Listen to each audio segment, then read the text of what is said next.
All right. Well, I feel like we should start this podcast conversation with a joke, a good Army Navy I think joke. there's two. I think there's two jokes. I think there's Two two jokes we jokes? got in us. Yeah, one Okay. apiece. I Yeah. got I got the first one. Hey Mike, why doesn't Army have ice on the sidelines during their games? I have no idea. Because the guy with the recipe graduated. Hey, Mike, what do all Naval Academy and West Point graduates have in common?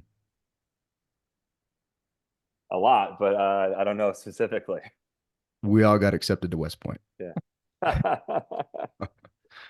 Welcome to the I've heard these podcast, both.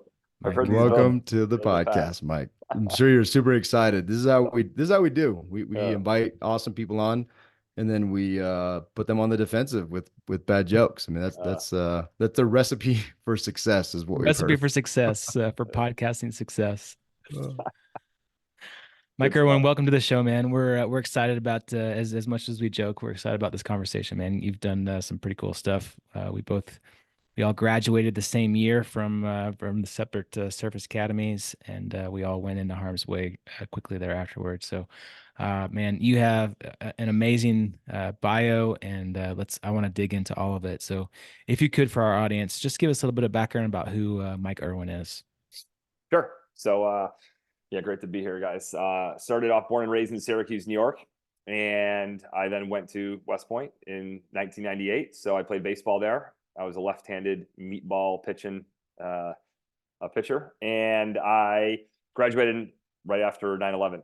So 9/11 took place at the start of my senior year there, which inspired me and angled me to go military intelligence because so much of 9/11 was talked about as an intelligence failure and how important intelligence would be in the coming years. So went intel, and then I did 13 years on active duty, and that 13 years sort of took me all over the place. I spent 12 months or more in 8 different places in that 13-year window.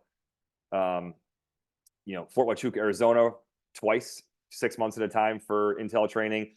I was at Fort Hood, Texas. I was in Iraq. I was in Fort Bragg, North Carolina. I was in Afghanistan twice. And then I went to grad school at the University of Michigan in Ann Arbor. And then I went back to West Point and taught. And I finished my time on active duty at SOCOM down at MacDill Air Force Base. So that 13 years was a whirlwind, age 22 to 35. It feels like in many ways it was a lifetime ago. And some days it feels like it was just yesterday. But yeah, that really kind of set me on the trajectory for my post-military life. And I'm still in the Army Reserves, and put the uniform on a couple of times a year. But for the most part, having moved on to find other ways to serve and to lead has really been my calling and my focus.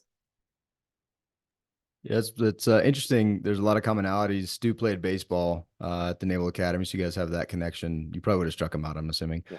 And that, I did a career as a similar field in the Navy. They're under the same umbrella, but I was a cryptologic warfare officer, so I was a signals, one of your signals guys. So Awesome. pretty awesome.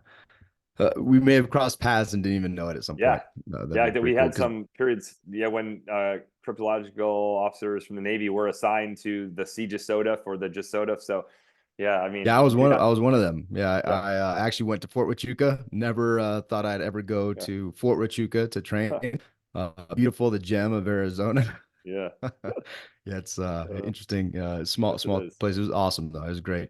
But hey, so tell us a little bit about the post military life. So yeah, so 2015, it kind of made the rare decision at 13 plus years of active duty to transition to the reserves. And most people probably know this who are listeners, but who don't, in the active duty, right, you serve 20 years and then you start collecting your retirement right away. Whereas if you go in the reserve route, you don't start collecting it until age 60. So yeah, I walked away from, I don't know, $1.2 million of guaranteed money and moved on because I just felt that I had a pound for pound had a bigger opportunity to serve and to make an impact outside the Army than I did inside it. When you're a younger officer in the ranks, you have more direct hands-on role. But as you get more and more senior, you get more and more strategic. But in a bureaucracy, there's real limitations to how much change you can make. until you get really, really, really senior, which you have to wait for like 30 years to get to. So I made that decision to move on and move back to North Carolina, which is where my wife and I got married. It's where I was stationed when I was serving at Fort Bragg from 2006 to 2009, and really just started thinking of the various ways that I can continue to serve and make a positive impact on our country and on the world. And so for me, there was a couple of different things that I had already started. One was Team Red, White, and Blue, or Team RWB. Started that way back in 2010 when I was in grad school, and I continued to serve there. Co-founded an organization called the Positivity Project, doing character education. We're now in about 900 schools across America. Founded that with a West Point 2004 grad. And then we started a private independent Catholic high school with some active duty special forces guys here. And so we started that in 2017. Concurrently working on the leadership front, I started working on 2 books actually, and both of them in 2010. One of them got shelved for a long time, but Lead Yourself First came out in 2017. So less than 2 years after departing the active duty, my first book, Lead Yourself First, came out.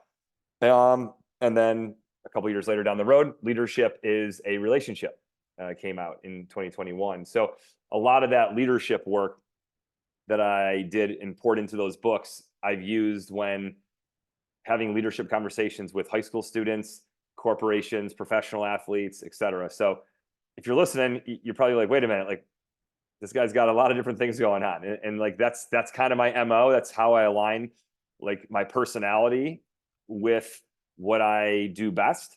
I'm not a go really, really deep. I'm not a deep process guy. I'm more of a on the surface, set a strategy, find the right people, mobilize the right people to get behind the mission, help market it and sell it and inspire people behind it. But that's where I do my best work, is not being an in the weeds guy. So everything I've sort of done ever since leaving the military has been centered around, that idea. Hey, Mike, I'm curious. You said that at the 13-year mark, you realized that you were able to make more of an impact outside of the service than inside the service. Was there a specific incident that happened? Was there a specific idea or thought process that went into that? Like, what was it that made you realize that that was the case for you? So, like a lot of things in life, it's a balance for me. I view, as I look back on that, the answer to that question. First is I had a couple of mentors. One of them actually, who I just spent some time with in Boulder, Colorado, Jim Collins, the legendary like leadership coach, visionary author. He really talked about the importance of starting something sooner rather than later, and he kind of like labeled it through probability and statistics language. But if you start something when you're 35 versus if you start something when you're 42, like that's 7 years. And so that was part of it. I also had from a couple other mentors that were inside the Army. They were full bird colonels, and I think they looked at what I was doing in Team Red, White, and Blue, and they saw the impact that it was already having within a couple of years. And they realized that, hey, this guy's an intel officer. I mean, no knock on intel officers, but like you don't really command. You do, but like then your troops get distributed out, and so you're not really doing leadership in the same sense that you would do if you were in other branches. So I think they realized that, hey, you might want to consider taking God's gifts to you as a leader and deploying them elsewhere, because inside the Army is not necessarily going to maximize the impact that you can have. And so that's one hand, is I got feedback from mentors. The other side of that, of course, is, as I talk about in my first book, Lead Yourself First, the importance of solitude, reflection, looking inward. And as I looked inward and I studied myself and I studied my strengths and my weaknesses, like all of us, I got a lot of both. And I looked at what would it look like to be a senior major and a lieutenant colonel and maybe a colonel in the Army. And I struggle with bureaucracy, guys. Like it's not just that I like freedom about like making decisions, but I really like the autonomy, right? To be able to decide where I spend my time to have the biggest impact, right? And when you work in any bureaucratic organization, business, nonprofit, military, government, you're kind of marching to the beat of the drum that's set by people who are, significantly higher up the food chain than you. And so I think I developed that awareness about myself that I would be kind of like a salmon swimming against the current, for the final 7 years of my active duty if I stayed on active duty, Yeah, that's fascinating. I think there's also a recognition, and I find this to be this is something that since I've gotten out that has really become a reality for my life, and it's the idea that as leaders, there's impact we can make.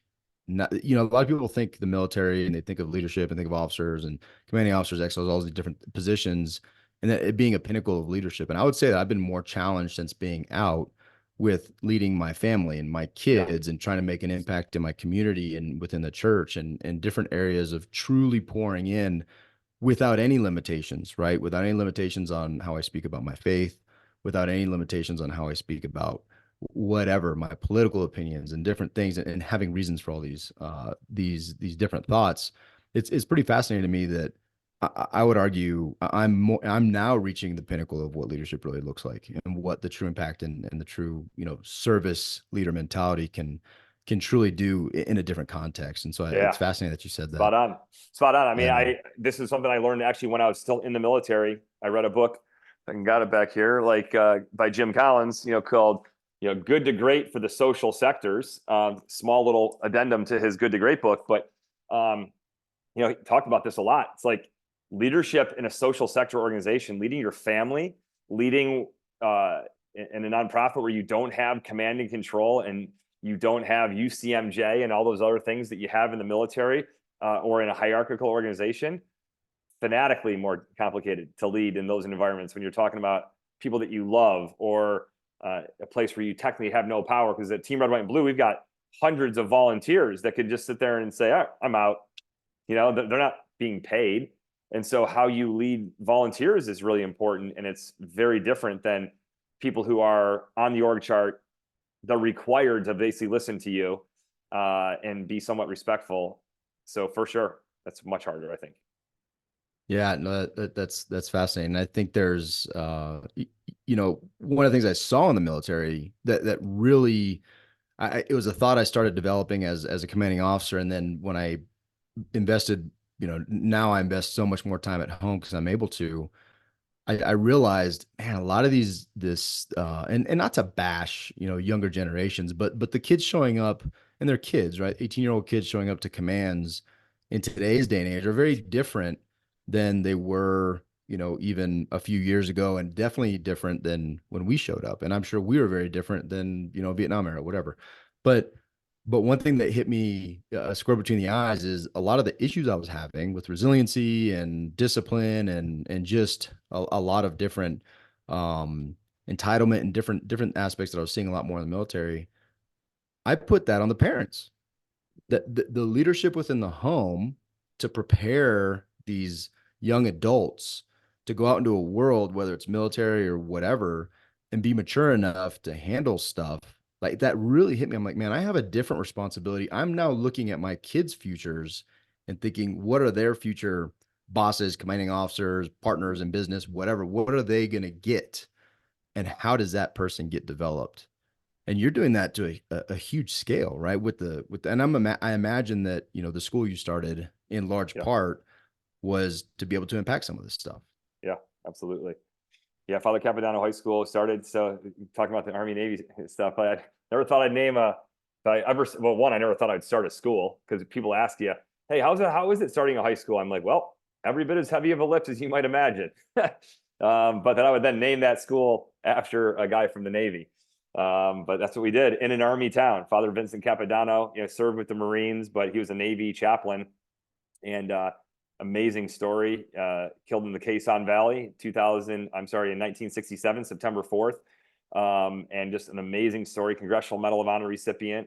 And we actually have our big event coming up called Celebrate Courage. But yeah, we talk a lot about the importance of courage and living differently, because I think that the way that a lot of people live life, today in America, I'm not sure if you guys have read the book called The Comfort Crisis, but I very much subscribe to this thinking that there's a comfort crisis. People don't want to hear about everything from like what they're doing wrong to, he calls it the crisis of 72 degrees, where it's always like not too hot, not too cold. The list goes on and on. And I think that a lot of people are not fully aware of the impact of all the changes and the modernizations in society over the past 15 or 20 years, how it's changed people's lives. And so at our school at Father Capodanno, like we push the students to be uncomfortable every day. They part of their 2 15-minute workout sessions every day, once in the morning, once in the afternoon. They come out to my farm and they do military style training. They carry 800-pound logs together for a mile. Like they get slashed up by briars. Like we're doing things intentionally to give them adversity, because our view is giving young people adversity in a controlled environment is really important to preparing them for the uncertainty and the unpredictability of the world that they're going into. So bottom line, like the school has been amazing in terms of how differently we are thinking about how to develop, and we put develop before educate. Our mission is to develop and educate resilient leaders armed with the clarity to pursue God's plan for their lives. And it's awesome the way that it's all started to unfold. But it's taken 7-8 years to get to the point where we're at right now.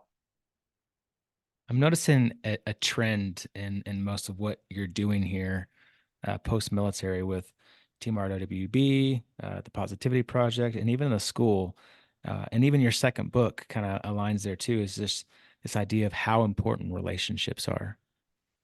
Yep. What caused that? Like what theme or what inspired this kind of group theme of everything that you're doing in relationships and community? Yep. What do you see there? Easy answer, right? Because for me, it was 2009 when I started grad school, and I had just gotten back from my third tour to Iraq or Afghanistan. Started grad school. I studied under now passed away Dr. Chris Peterson, who was one of the founders of positive psychology.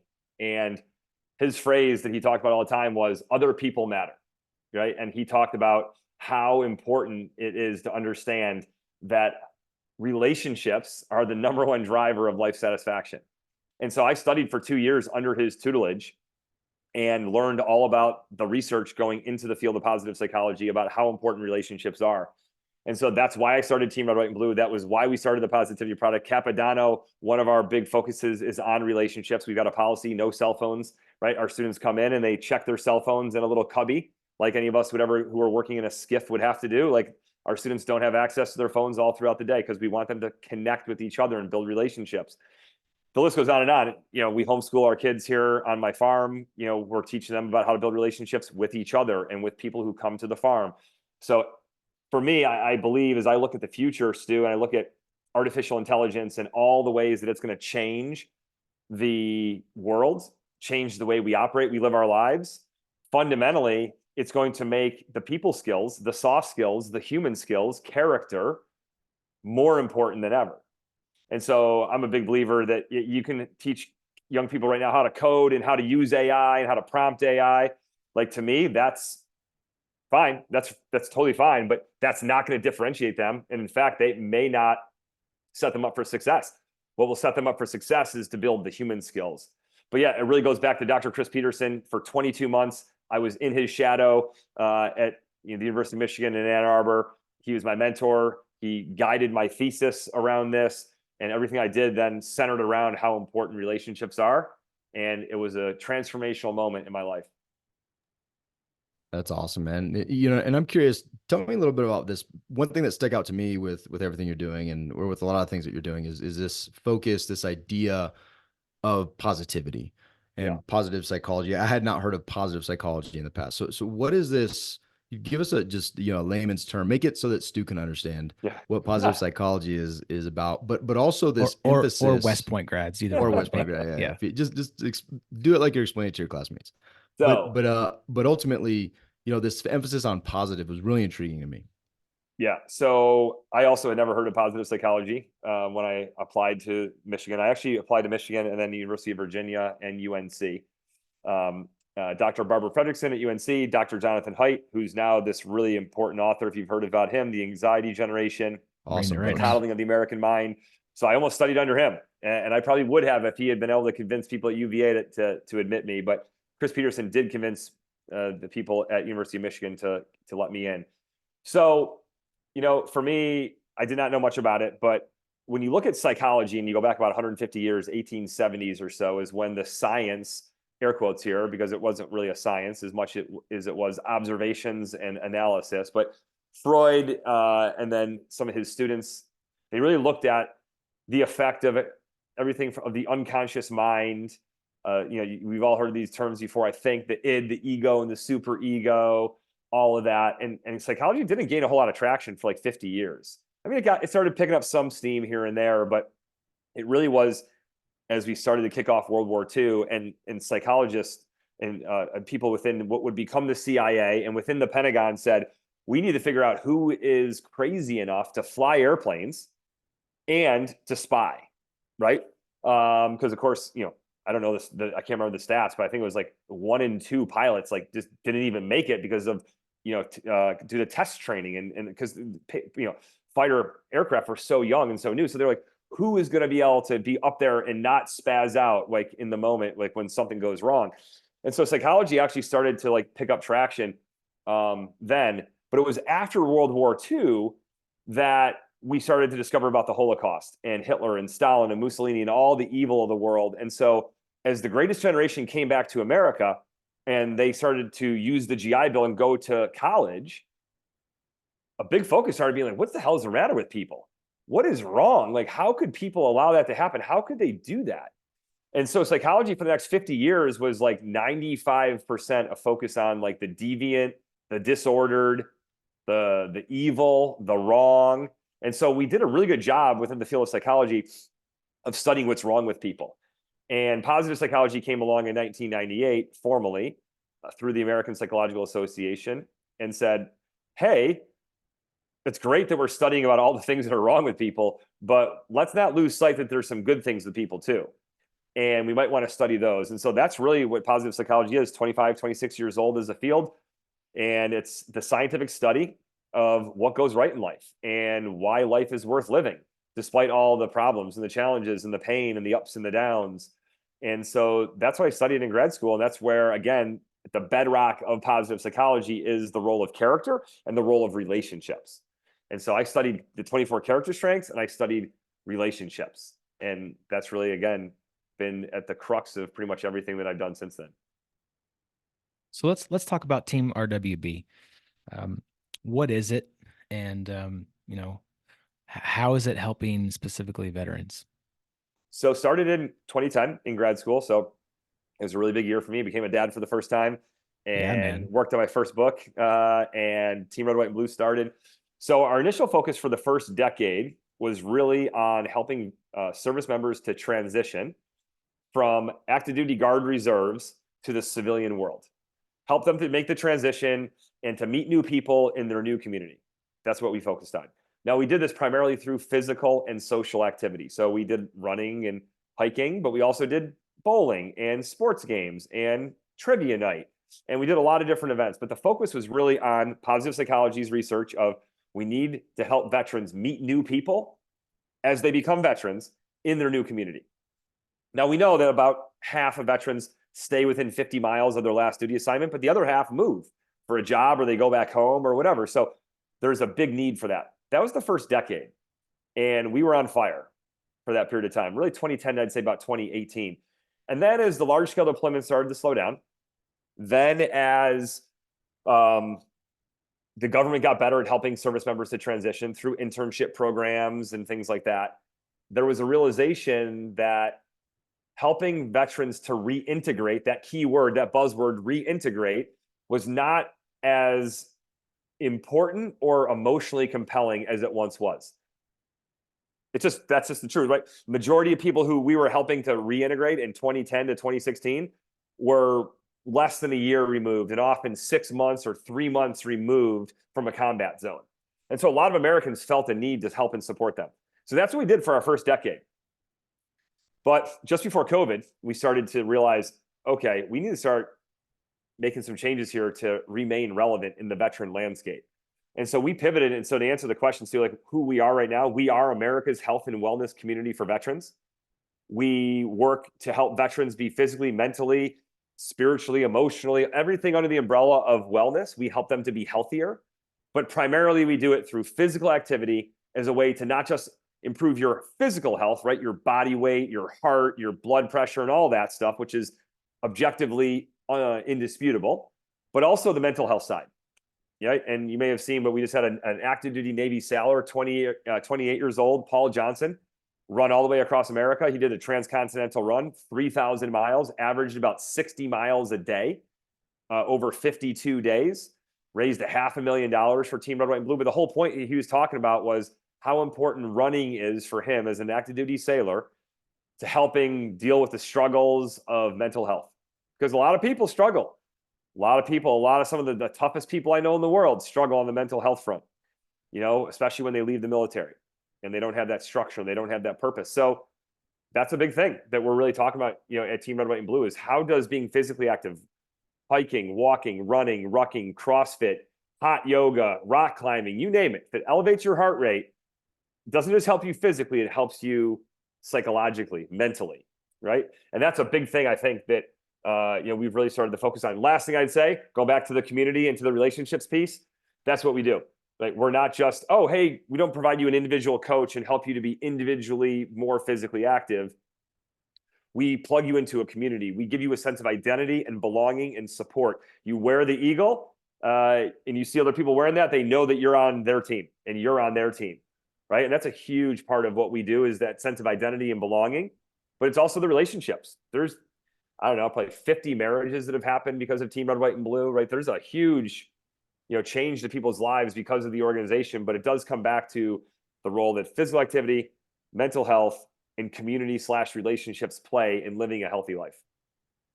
Yeah, dude, I 100% agree that like just, physical activity is so good for your entire well-being, but then adding that to doing it in community. Like I love going and running too. Like I love running long distances by myself. I get that runner's high. I listen to music. Yep. But then, David and I have started just kind of trying to build community here locally in Colorado and just inviting people to go snowboarding or mountain biking or hiking. And doing that with a group of men, like, is Yeah. so much more fulfilling and purposeful. You have great conversation. And even if you can't do it in conversation, like you're together, right? You're feeling group cohesion, and it's so positive, man. It's so positive.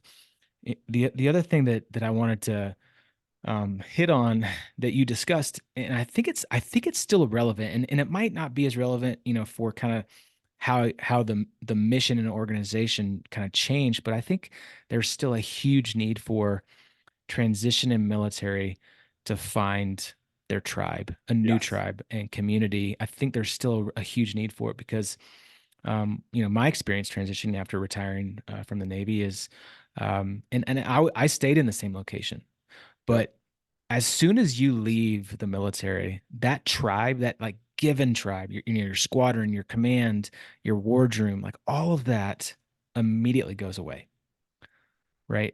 And then Totally. to your point, if you leave and you go to somewhere else, it all goes away, Yep. and you have to be super intentional about plugging in somewhere, either starting your own group or finding another group like Team RWB or a church group or an adult softball league or like Yeah. whatever it is, you have to plug in.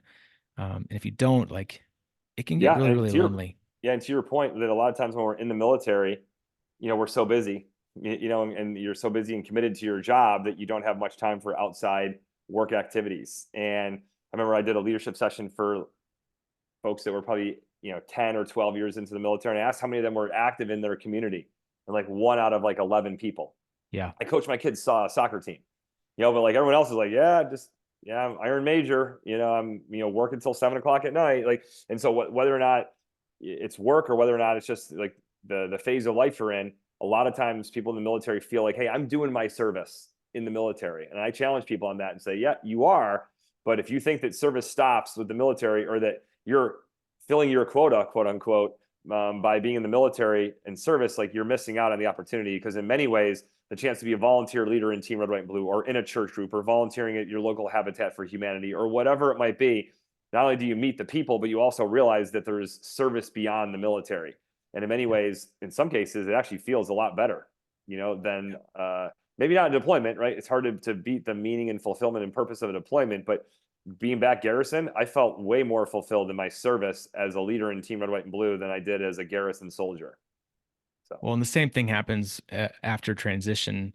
I think specifically kind of in our age group of, the 40-year-old middle-aged man that has changed and now focused fully, 100% into career and family. That becomes the focal point, right? Making money, being the breadwinner, providing for the family. You go to work all day long, and then you come home and you do family stuff, and you don't put anything else as a priority above and beyond that. And I think it's a mistake. I think it's a yeah, huge mistake. yes, absolutely. David, I know Yeah. you had something profound to say. Oh yeah, yeah, super deep. Yeah. I'm gonna change gears slightly. Because as one of the things that I found fascinating, and you kind of touched on it, you said that you're a strategic level kind of guy, thinker, and you like to build teams and they handle in the weeds kind of stuff. And that really resonated with me. I'm not a in the weeds kind of guy at all, but I'm Thankfully, lots of curious. people are, right? Thankfully, like lots of Yeah, people are, but I'm not I one of them. literally thank God Yeah, for. I mean, there are certain individuals that I specifically thank God for. It's those that are willing to go deep. Middle school teachers of any flavor, because middle school kids are some of the worst human beings in the world. Uh, and to include in the church, volunteering, and in the school system. yeah. I'm curious, for our listeners, because I think there's a barrier. There's a false barrier and potentially some imposter syndrome that highly capable military folks have towards doing things like starting these businesses. That this hurdle that a lot of people don't jump over. And I'm curious what makes you different in your ability to jump over it. And then also part B of that is, are all these efforts, are they somehow, is there a string that ties them all together, or are they things that you were like, I'm passionate about this thing, I'm passionate about these kids, I want to give them a different avenue, I'm passionate about red, white, and blue because the veterans, I'm passionate about the positivity project. Is there something that binds those all, or are you just an extreme action taker, you know thing starter? Yeah, bias for action. Yeah. So the first part of the question is, yeah, I mean, I think that definitely, and this is one of the things I just spent 4 hours talking with Jim Collins on. He's educated me so much on so many things going on, so I can share a couple of the reflections. But one of them is we all have different, genetic encodings, right? God blesses each and every one of us differently with different personalities, and different strengths and weaknesses and all that.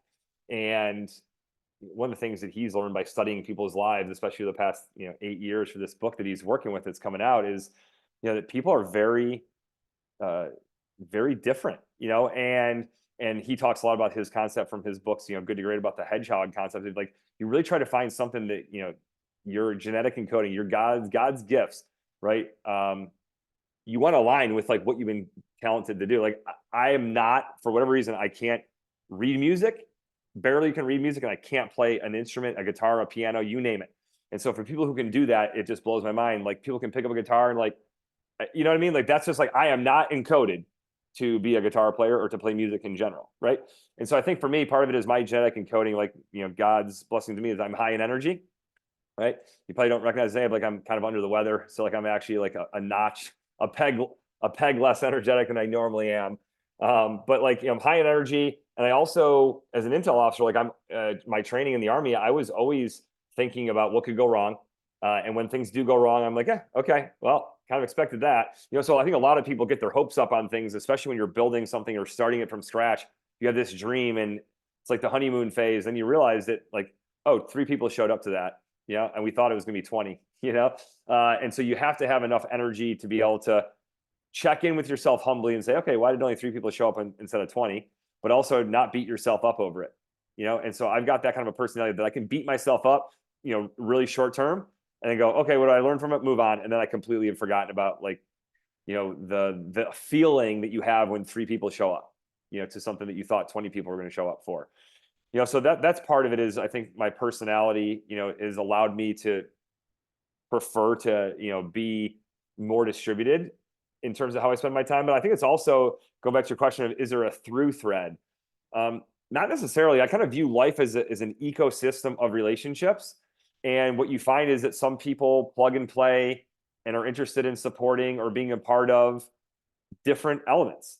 And so leadership is one of them. And I'm a lifelong Catholic. So like Catholic education is one of them. And the Positivity Project is about, it's a public education program. And then there's Team Red, White, and Blue, which is veterans, and it's health and wellness. Right. And then I'm a homesteader. And so we raise our own pigs and chickens, and we process our own chickens. Like 5 years ago, if you tell me that I'd be out learning how to kill my own chickens and eviscerate them, and I would have told you you're nuts, And so I'm always open, to sort of learning new things. But there's homesteading, right? There's ultra marathon running, and then I've got 5 kids, 4 to 14. So like there's parenting. So there's so much going on, and to me, I don't see these things as silos. I see them ultimately as all connected under the umbrella of my faith, right? And helping other people to live their a life that it maximizes their personal impact, on them individually, but also more importantly, has a more positive impact on their capacity to be resilient and to love other people and to lead other people better. So that's a bit of a mangled answer to your question, that there's not like a specific through thread, right? Other than, I really do derive a lot of energy from helping other people to be better, healthier, deeper in their faith, more educated, more character, better leaders, understand where their food comes from. Like, I'm interested in all that stuff. And so to me, like, they're kind of like tributaries into like who I am. And at any given day, like, I'm going to go that route because of, what my schedule has for me that day. Well, it's interesting. I think it makes total sense, the way you frame it, because it's the way you see the world, right? Like I'm not a big silo person. I don't typically bend things in that way, because it's a holistic approach in the way that, my wife this weekend said something that I keep thinking about. And we were just joking because I had 3 flag football games back to back to back. One of my kids had a makeup game, so there was 2 games, and then my middle guy was in the middle, and I'm a head coach for all these. And so we're like, dude, you're gonna be at the field from like 11 to 6 o'clock at night, and it was awesome. It was great. And what was funny though, my wife, a couple of the dads didn't show up, their assistant coaches, and I'm like, I don't get it. I don't get it. Like, if you're tired or whatever, like, I just don't get it. And she Yeah. said, not everybody has an energy level. I think it's more atypical to have an energy level that drives and enables you to want to do something like this, Mm-hmm. right? And she said, I think that's a little bit different. And it wasn't a pat on the back, because there's also downsides to that as well, like just rest and Totally. relaxation. And the book that I imagine was partly inspired by your need to be in solitude and rest, right? So there's Yep. always a downside, but it makes total sense because of how you view the world. And I think it's awesome, man. Like, Stu will say, like, he's like, dude, you're such a squirrel, man. Like, it's here, it's here, it's here, it's here, it's here. But I think part of that, I think what you just did for me, it also gives people permission to live in their purpose. Yeah. Right. It gives people to live permission to give permission to live in their purpose. And what I take away from your comment, you spent a lot of time getting to know who you are. Yes. And it's critical to understand purpose. And I heard it today in a different venue someone shared with me, but this coach was saying pursue purpose, chase purpose, and provision follows. Most of us chase provision, and we believe if we're provided for, then we can live in the purpose that God created us for. And it's backwards. Yeah. Chase the purpose, and then provision follows. And that just shifted my mindset. And this was 2 hours ago, and it was really something meaningful. So I appreciate you saying that, because I want to encourage everybody who's listening. There's a critical component of getting to know who you are and understanding the purpose that God created you for, that then opens the door for everything else. And there's nothing more powerful than that, Yeah. right? 100%. That goes back to the question of like, how do you know yourself? Well, part of it is you have to reflect. You have to study yourself. Jim Collins talks about this a lot too. Like, you really got to like almost take notes on yourself and notice, like, when am I excited? When am I angry? When am I frustrated? Like, when do I naturally respond in such a way? And then of course, part of this is getting the feedback from other people, about who you are, because other people see elements of yourself that you may not see. So it's that combination of self-knowledge and reflection, and then also feedback from other people that know and love you. There's so there's all these themes and commonalities around relationships, community, um, leadership, purpose, people. But then there's that one outlier of that first book of yours, Lead Yeah. Yourself First, the solitude, reflection, going inward. Um, why start there? Yeah. So it's funny that the reason why is that I read a speech that was actually given at West Point by a guy named professor named Bill Dershowitz. He was actually a professor at Yale, and he came and gave a guest lecture in the fall of 2009. And he turned it into an essay for the American Scholar, which is like an online publication. I read it when I was in grad school, and it resonated. It just kind of hit me right between the eyes. And I shared it with a bunch of people that I knew, and it hit a bunch of them between the eyes. So I actually reached out to the guy, found his email address at Yale, and said, "Hey, this is like a really thought provoking essay and talk you gave at West Point. I'm studying to go back and teach there. Have you ever thought about writing a book on it?" And he got back to me a few days later and said, "Hey, thanks for the feedback. I appreciate it. And this is the world when people were much less accessible. So like he wasn't hearing from tons of people, right? Like, but he got back to me and said, I'm not a leadership expert. I know a little bit about solitude, but really he was a literature teacher. And he said, so if you want to read that book, I think you got to write it." so, so I'm like, all right, challenge accepted. And then for whatever reason, I still can't to this day, like about 5 weeks after my son was born. So I started Team Red, White, and Blue 2 weeks before he was born. RDBU was founded in March 23rd. And then in late April, I start working on this book with Judge Ray Kethledge, who's up there in Ann Arbor, who my brother-in-law, another Army veteran, was clerking for. And so the whole thing of the book, though, and the talk it was honestly less about solitude, and it was more about having the courage to not conform, having the courage to stand up and speak when you know something is wrong and things aren't going well, and like how many leaders just sort of like keep going along because their staff tells them that things are going great, or people tell them that we're going to turn the corner.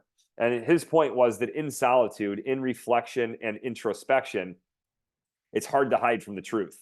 And the reason that a lot of people don't like to go to solitude is because it's an uncomfortable place. And at least it can be, like a lot of the times. And so, yeah, the argument was really less around, hey, you need to get to solitude, and more about, hey, leaders, let's have the courage, to not run away from reality and not try to trick ourselves into thinking that things are great when they're not.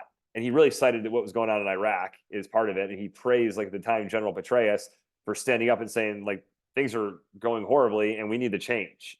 You know, and you can make the same case with the state of the world today.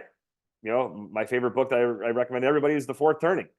And the predictions of in the years ahead, like, we don't know what's going to happen, but we know that about every 80 to 85 years, there's a major event, like major event. Revolutionary War, 85 years later, Civil War, 80 years later, Great Depression, World War II. Like, we're in this window of time when things get so unhealthy and so friction based that they combust. And I don't know what that looks like in the years ahead, but I've written about this extensively. I talked to people about it extensively, to just kind of pretend that cyber war, right, that just completely obliterates, right, the internet as we know it is not possible, is really risky. And so to me, again, in solitude, like, I gain the clarity about what I believe, and then I orient my life around it based upon that willingness to, in quiet, yes, reflect, yes, listen to God, talk to God, and also think really hard about what am I trying to run away from right now, and make sure I don't do that. Yeah, that's powerful. And I've heard it in a number of different venues, folks talking about the idea of in solitude, you can also like give yourself time to feel the emotions of your discomfort, right? What Yes. it is, you ask a very important question, what am I running away from? Like, give yourself time to feel the emotions and answer that question truthfully. Cause I think if more of us sought solitude, we wouldn't be in such a polarized environment where you can't say things. Like, I was reflecting today in the gym. I was like, man, this is fascinating. I have no completely independent politically, whatever, but Yep. I have opinions and I have thoughts on everything. But I was like, man, we're in a place where people are so polarized. We can choose between Crazy. a potential felon Yeah. and an 80-year-old dude who might be seen out. Yeah. Like, Yeah. those are the choices you have, right? And I was laughing to myself because I was just, again, I'm not expressing any opinion. It's just truth. It's just Yeah. truth, right? It's Yeah. like, it's like saying the sky is blue. Like these are just the things, and the senile side apart. And I'm saying that in jest, but Yeah. well, kind of. But the Yeah. point Yeah. is It's just being able to acknowledge, right? It's like when you have a conversation about the Bible with somebody who's never read it.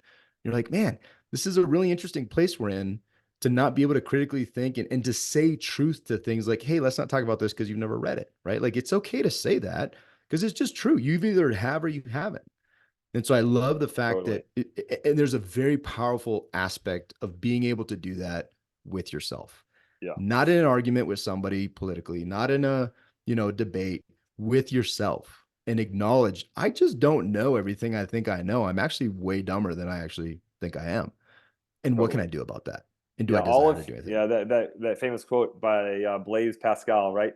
All of humanity's problems stem from man's inability to sit quietly in a room it? Yeah. alone, right? Yeah. Like that's kind of where it goes, right? Like it's easy, but if you stay really busy and you stay really distracted and you keep on reading more things and listen to more things and watching more things, then you can run away from that solitude and that quiet, convincing yourself inaccurately, but convincing yourself that you don't have time to sit quietly in that room. Um, it's a very challenging world we live in when that's what most people do is they stay distracted, they stay on the run Well, and versus wear it as like a slowing badge down. of honor, right? Like Oh, we've worn it 100%. as a badge of honor more so than, man, I'm really secure in who I am because I spend time understanding all my faults and all Totally. the things I don't know, which is beautiful. Hey, dude, we could go. I know you've got a hard stop, and I could literally. I am so fascinated and so um, I'm proud of you, quite frankly, of your willingness to stand up to do something about the things that you believe in. I love the focus on the positivity side of it and how good things are all like it's such a breath of fresh air to focus on the thing on the blessing, right? To focus on the side of it that you just don't see very often because quite frankly it doesn't really sell. It doesn't sell well. The Yep. negativity stuff sells really well. But man, you're making an impact for God and on individuals' lives that again you're not going to know that until you get to heaven, man. The extent Yeah. of that. So it's awesome. It's fascinating. I'm shocked that you're a West Point grad. I would have Yeah. with your bio would have assumed it was Naval Academy for sure, but I love it. Yeah. I love it. Thank you. I appreciate it. Hey, Mike, where do we send people to read your books, to learn more about RWB, to learn about the Positivity Project, everything you're doing? Where do we send people? What do we Yeah. put in So the I got show a notes? website. Yeah. Website, mikeerwin.net. So MikeErwin.net. But I'm also on LinkedIn and on social media channels so people can reach out there. But yeah, those are the easiest places. Love it, man. As David said, this was a fantastic conversation. Appreciate you, man. You're doing great work. Guys and gals, reach out to Mike, read his books, get involved. There's plenty of opportunities to volunteer with Team RWB. If you're a military veteran, get involved. If you're relocating, check out Team RWB. They're all over the place, and it's a fantastic community to get plugged into. Mike, thanks, man. This was Thank good. you so much, guys. Appreciate it. See you.